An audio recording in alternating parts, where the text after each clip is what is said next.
Hi అండి, welcome to my channel Jyoti Kumli vlogs. Chicken dum biryani చేసుకున్నాను. నేను ఏ విధంగా చేస్తానో చూపిస్తారండి. ఇగోని ముందుగా ఆకులు, చెక్క, లవంగ, యాలకులు, ఒక 4-5 లవంగాలు, ఒక 2 పువ్వులు, పలావ్ పువ్వులు, దాల్చిన చెక్క, ఇలాచి, మిరియాలు వేసుకొని ఈ విధంగా మిక్సీ పట్టుకోండి. ఇదంతా ఒకసారి యాడ్ చేయొద్దు, 1 టీ స్పూన్ అయితే సరిపోద్ది. ఇగోండి సాజీరా యాడ్ చేసి మిక్సీ చేసుకోవాలి. ఇగోండి ఈ విధంగా మిక్సీ అయింది. ముందుగా క్లీన్ చేసి పెట్టుకున్న 3/4 కిలో చికెను, దాంట్లోనే ఫ్రెష్గా ప్రిపేర్ చేసిన అల్లం వెల్లుల్లి పేస్ట్ యాడ్ చేసుకోవాలి. అందులోనే 1 స్పూన్ గరం మసాలా, ఒక 1.5 table spoon salt, chicken masala 1 spoon, కొంచెం పసుపు చిటికెడు, కారం, కసూరి మేతి వేసుకొని ఈ విధంగా మనం మొత్తం మ్యాగ్నేట్ చేసుకొని పెట్టుకోవాలి. పెట్టుకున్న చికెన్ని 1 డే నైట్ అంతా నేను ఫ్రిడ్జ్లో పెట్టుకున్నాను. ఇగోండి తర్వాత నెక్స్ట్ డే పచ్చిమిర్చి, కొత్తిమీర, పుదీనా, బ్రౌన్ ఆనియన్స్ వేసుకొని మంచిగా కలుపుకోవాలి. ఇందులోనే 1 నిమ్మకాయ కూడా కట్ చేసి మంచిగా సీడ్స్ లేకుండా పిండుకోవాలి, రసాన్ని ఓన్లీ. ఫ్రై చేసి పెట్టుకున్న ఆనియన్స్, ఆయిల్ కూడా యాడ్ చేసుకొని మంచిగా ఈ విధంగా కలుపుకోవాలి. మన మసాలా మంచిగా కలిపితేనే చికెన్ బిర్యానీ మంచిగా వస్తుంది టేస్ట్.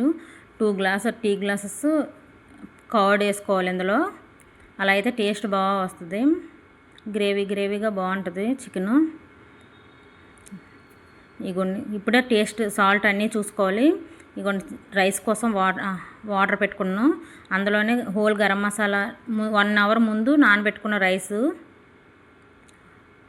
రైస్లోకి సాజీరా, హోల్ గరం మసాలాని యాడ్ చేసుకోవాలి. అందులోనే పచ్చిమిర్చి, 1 నిమ్మ చెక్క, సాల్ట్ సముద్రం వాటర్ ఎలా ఉంటుందో అలా ఉండాలి, కొత్తిమీర, పుదీనా, కొంచెం ఆయిల్ కూడా యాడ్ చేసుకొని రోలింగ్ బాయిల్ అయ్యేటప్పుడు మన రైస్ని యాడ్ చేసుకోవాలి. ఇందులో రైస్ని యాడ్ చేసుకుని ఒకసారి కలుపుకోవాలి, ఎందుకంటే అడుగు నీళ్ళు ఉంటాయి కదా, ఒకసారి పైకి వస్తాయి.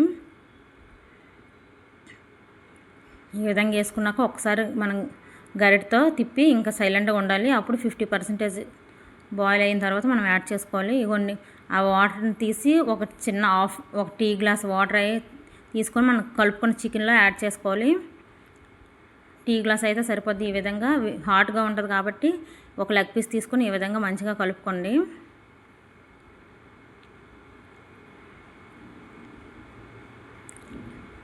ఇగోండి మన ఇలా తయారైంది చికెన్ మ్యాగ్నేట్ చేసిన చికెన్ అంతా. ఇగోండి ఇలా 50% బాయిల్ అయిన తర్వాత మన చికెన్లో యాడ్ చేసుకోవాలి. దీనిపైన కొత్తిమీర, పుదీనా, ఫ్రైడ్ ఆనియన్స్ యాడ్ చేసుకోవాలి. తర్వాత 60%, 70%, తర్వాత 80% తీసుకొని ఇలా లేయర్గా యాడ్ చేసుకోవాలి. ఇగోండి ఈ విధంగా యాడ్ చేసిన తర్వాత కొత్తిమీర, పుదీనా, ఫ్రైడ్ ఆనియన్స్, కొంచెం గరం మసాలా, కొంచెం గీ ఉంటే గీ కూడా యాడ్ చేసుకోండి. యాడ్ చేసుకొని 10 మినిట్స్ హై ఫ్లేమ్లో, 10 మినిట్స్ లో ఫ్లేమ్లో పెట్టి 10 మినిట్స్ రెస్ట్ ఇస్తే మన గుమగుమలాడే చికెన్ దమ్ బిర్యానీ రెడీ. ఈ విధంగా చూడండి ఎంత పొడిగా వచ్చిందో రైస్. ఇగోండి చూడండి, అడుగైతే మాడలేదు, అంటకుండా బాగా వచ్చింది. చూడండి చికెన్ అంతా సాఫ్ట్గా మంచిగా వచ్చింది, జ్యూసీగా. మీరు ఎవరైనా ఇలా ట్రై చేయాలనుకుంటే ట్రై చేయండి, చాలా టేస్ట్ బాగా వస్తుంది. నేనైతే ఎప్పుడు ఇదే స్టైల్లో చేస్తాను, చాలా బాగా వస్తుంది ఇప్పుడు చేసిన చికెన్ బిర్యానీ. ఇగోండి లెగ్ పీస్ ఎలా కుక్ అయిందో చూడండి ఒకసారి. ఇగోండి ఇలా కుక్ అయితే మన బిర్యానీ పర్ఫెక్ట్గా రెడీ అయిపోయినట్టే. ఎవరైనా చేయాలనుకుంటే ఈ స్టైల్లో ఒకసారి చేయండి. Thank you for watching. Please support